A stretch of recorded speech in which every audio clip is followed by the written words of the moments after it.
सरारंजन बचाओ पद यात्रा के दूसरे चरण की शुरुआत बिहार के प्रसिद्ध मंदिर खुदेश्वर धाम में सरारंजन की बेटा ने पूजा अर्चना कर भगवान भोलेनाथ से आशीर्वाद प्राप्त किए।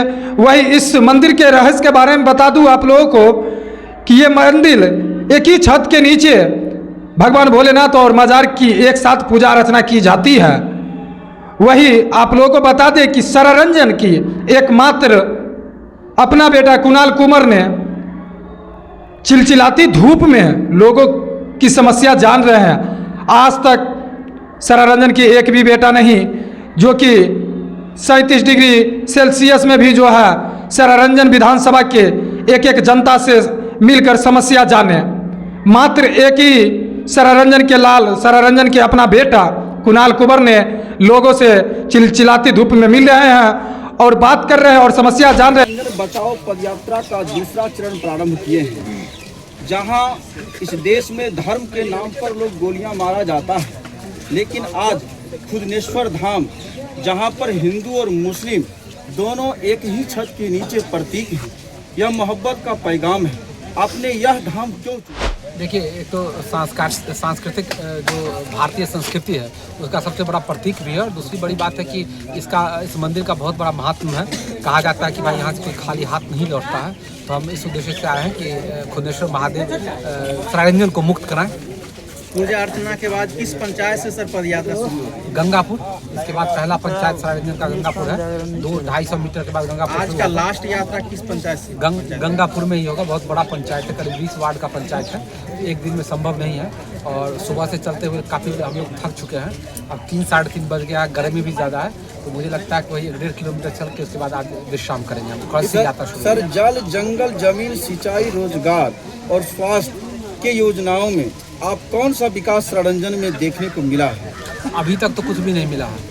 जहाँ तक सड़क की बात की जाती है, पुल पुलिये की बात की जाती है, तो सिर्फ सरारंजन में नहीं हुआ, पूरे बिहार में हुआ, पूरे भारत में हुआ है। इसके अलावा अभी तक तो 14 पंचायत विद्यापति नगर का, और अभी जो शुरू कर रहे हैं यहीं जैसे खुदेश्वर महादेव के मंदिर पर ही आए तो पता चला कि यहाँ भी बिहार सरकार ने इसको पर्यटन स्थल घोषित किया था। लेकिन पर्यटन स्थल घोषित होने के बाद जो पैसा था 12 करोड़ रुपया, उसमें से 2 करोड़ या 4 करोड़ आया है, शेष राशि अभी तक नहीं आई है।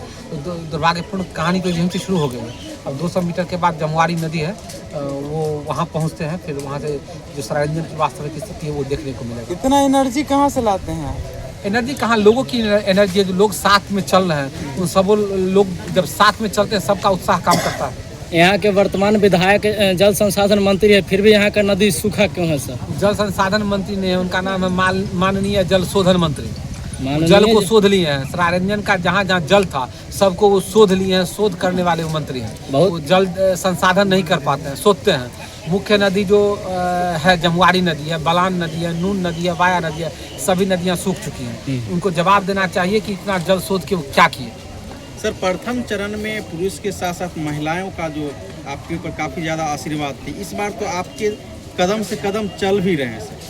बिल्कुल, देखिए समाज में हर एक तबका जिसको माननीय विधायक के संगठित भ्रष्टाचार और दलाली ने हाशिए पर रखा हुआ है, उनको मेरे आगे बढ़ने से उनको एक आवाज़ मिल रही है। इसी आवाज़ को बुलंद कर रहा है। सर, एक पोस्टर देखा जा रहा है कि पीए का नेतृत्व नहीं चलेगा, आखिर क्या अभिप्राय है इस पोस्टर? बिल्कुल, सरारंजन में जब माननीय मंत्री वोट लेने के लिए आते हैं तो खुद अपने नाम पर वोट लेते हैं, और जब काम कराना होता है तो वो आप सचिव के द्वारा काम कराते हैं। हालात ये है कि जो विकास कार्य की योजनाएं भी हैं वो जो उनके फंड के द्वारा होता है या जल संसाधन विभाग के द्वारा, उसका शिलान्यास और उद्घाटन भी आप सचिव के द्वारा किया जाता है, जो कि संवैधानिक रूप से बहुत बड़ी चूक है। इसके खिलाफ आवाज़ उठाना चाहिए। लोकतंत्र के बिल्कुल खिलाफ है, संविधान के बिल्कुल खिलाफ है। अभी कुछ दिन पहले आपने सुना होगा कि शिक्षा मंत्री माननीय चंद्रशेखर जी के आप सचिव ने एक पत्र लिखा था, जिसके खिलाफ के पाठक ने चिट्ठी निकाली थी कि कोई भी आप सचिव विभाग के काम में दखलंदाजी नहीं दे सकता है। आखिर क्या अंतर है कि माननीय जल शोधन मंत्री के आप सचिव के द्वारा लगातार दखलंदाजी किया जा रहा है?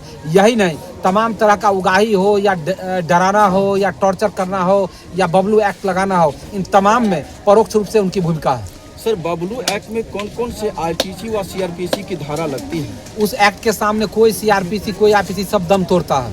वो बबलू एक्ट अपने आप में सबसे बड़ा आईपीसी से भी ऊपर है। वो जिनको मन होता है उनको वो केस करके और भीतर करवा देते हैं, जिनको मन होता है बाहर करवा देते हैं। ऐसे बहुत से लोग हैं जिनके दरवाजे पर शराब मिला है, उस केस को ख़त्म कर दिया गया है। और ऐसे बहुत लोग हैं जिनको शराब का से उनका दूर दूर का नाता नहीं है, लेकिन शराब वाले केस में उनको भीतर करवा दिया गया है। तो इनका पूरा इतिहास है। इतने बड़ा आरोप लगा रहे हैं, डर नहीं लगता है? डर तो लगता है कि हम पर भी बबलू एक्ट का इस्तेमाल कर दिए थे। हमारे साथ मेरे भैया बैठे हुए हैं, ऐसे 12 लोगों पर बबलू एक्ट का इस्तेमाल कर दिए थे, लेकिन हम लोग कोशिश किए और देखे कि भाई बबलू एक्ट तो का फांस को हम तोड़ दिए। जब बबलू एक्ट टूट ही गया तो क्या बचा हुआ है?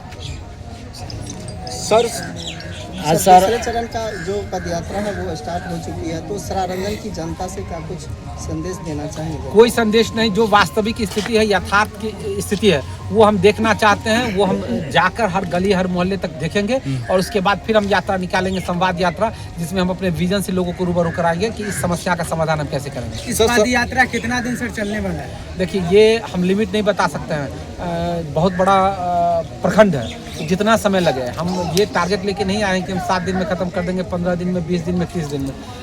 10 दिन में ख़त्म हो, 20 दिन में हो, 2 महीने में हो, 6 महीने में हो, हर गली हर मोहल्ले तक जाना है। जब तक ख़त्म नहीं होगा ये यात्रा समाप्त नहीं। सर, पिछले बार देखा गया कि सत्ता दल के जो लोग थे वो चरमरा गए, क्योंकि जब भी भ्रष्टाचार पे आरोप आपके माध्यम से लगाया गया, इस आला अधिकारी तक डर गए। लेकिन इस दूसरी चरण में सर क्या सर लग रहा है सर कि फिर से सत्ता दल के जो लोग हैं कहीं ना कहीं भ्रष्टाचार में संलिप्त है, वो कहीं ना कहीं उनमें खौफ सी बन जाएगी? बिल्कुल, पहले चरण में जो हमने यात्रा करके और जो जिस मुद्दे को उठाया था उस मुद्दे पर काम होना शुरू हुआ, जो स्वागत योग्य कदम है। लेकिन सवाल ये उठता है कि जब तक सरारंजन बचाओ पद यात्रा शुरू नहीं हुआ था, उससे पहले काम क्यों नहीं किया गया था? कल भी विद्यापति नगर में जब सड़क जाम किया गया पानी के लिए, उसके बाद वहाँ पानी का काम शुरू किया गया, इससे पहले क्यों नहीं शुरू किया गया? इस बात की जांच होनी चाहिए कि पानी का जो टेंडर, नल जल का टेंडर मिला था, वो कितने लोग माननीय मंत्री के सीधे या परोक्ष रूप से रिश्तेदार हैं, इस बात की जांच होनी चाहिए। सर, इस पद यात्रा का सरारंजन बचाओ पद यात्रा ही नाम क्यों? दूसरा भी तो नाम रख सकते हैं। क्या दूसरा नाम? सरारंजन को बचाना सबसे महत्वपूर्ण है। जी, जो वर्तमान विधायक है, इनकी तानाशाही प्रवृत्ति और संगठित भ्रष्टाचार और दलाली को जो संरक्षण दे रहा है, उससे सरारंजन को बचाना जरूरी है। सरारंजन अगर बच जाएगा तो विकास का काम खुद ब खुद ये कर लेगा, लेकिन सरारंजन ही नहीं बचेगा तो विकास का क्या काम करेगा? सर, सरारंजन में माननीय मंत्री जी का गढ़ रहा है, एक छत्र राज रहा है। जो आरजेडी यहाँ चुनाव लड़ती है, लेकिन फिर भी आरजेडी हार जाती है। आप कैसे इसको मात दे सकते हैं? देखिए, सबसे बड़ी बात यहाँ है कि आरजेडी भी बाहरी लोगों को टिकट देती है। स्थानीय लोग को आरजेडी स्थानीय लोगों पर क्यों नहीं भरोसा करती है? या सभी दल, जो भी दल है, बीजेपी है, जदयू है, राजद है, जनसुराज है, सभी दल को स्थानीय लोगों पर भरोसा करना चाहिए। जो दल स्थानीय लोगों पर भरोसा करेगा उसको सकारात्मक परिणाम मिलेंगे। सत्ता पक्ष के द्वारा यह बताया जाता है सर कि सरारंजन प्रखंड में जो है विकास की गंगा बह रहे हैं, बिल्कुल, वही तो मैं विकास की गंगा को ढूंढने के लिए निकला हूँ। तमाम लोगों से अनुरोध है कि जहाँ जहाँ विकास की गंगा बह रही है, मैं यात्रा शुरू कर चुका हूँ। आज मैं गंगापुर में हूँ, हर एक पंचायत में जाऊँगा।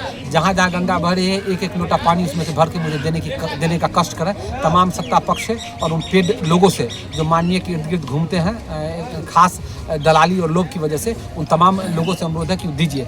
ऐसा नहीं है कि अच्छे लोग नहीं थे, बहुत से ऐसे अच्छे लोग थे जो माननीय मंत्री से जुड़े हुए थे, तभी माननीय मंत्री सत्ता में आए थे। लेकिन तमाम अच्छे लोगों को धकेल कर हाशिए पर रख दिया गया है और जो उस तरीके से भ्रष्टाचारी लोग हैं, जो दलाल किस्म के लोग हैं, उनको भरपूर सहयोग दिया जा रहा है, जो काफ़ी दुर्भाग्यपूर्ण है। आज सर दूसरा चरण का पहला दिन है, तो सरारंजन वासियों से क्या आपका उपदेश रहेगा? बस कुछ भी नहीं, सहयोग कीजिए और आपकी जो समस्या है वो हमसे साझा कीजिए, हमसे रूबरू होइए और अपनी समस्या को हमसे साझा कीजिए। हम अपने एजेंडा में आपकी समस्या को शामिल सर, आए दिन पूरी तरीके से सरारंजन बदलाव चाह रहा है।